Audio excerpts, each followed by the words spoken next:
Je fais tourner des agents IA via OpenClaw sur un Raspberry Pi 4 comme celui-ci, sans payer de tokens supplémentaires, juste avec mon abonnement standard OpenAI. Je vous propose une série de vidéos pour vous expliquer tout ça de A à Z. Alors aujourd'hui, on regarde ensemble le hardware. Pour ce setup, moi j'ai utilisé un vieux Raspberry Pi 4. C'est mon choix, mais sachez que ça peut fonctionner aussi sur un Pi 3, même si c'est un peu limite. Par contre, si vous avez un Pi 5, vous êtes large. Concernant la performance, le tarif et l'usage, le sweet spot, ça reste malgré tout le Raspberry Pi 4 avec 2 Go de mémoire.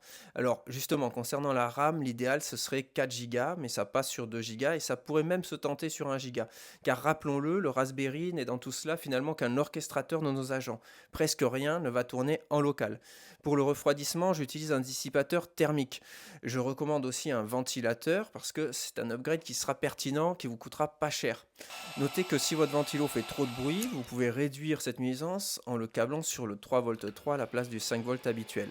Pour le stockage, une micro SD peut fonctionner, mais ce n'est pas l'optimum. On recommande plutôt un disque SSD externe ou une clé USB SSD. Moi, j'ai opté pour la clé SSD de 128 Go, ça coûte beaucoup moins cher.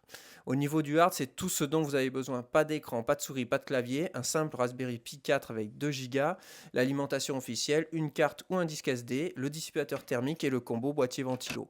L'investissement initial est donc à moins de 100 € et on se retrouve dans une prochaine vidéo pour l'installation du soft. Allez, bye bye.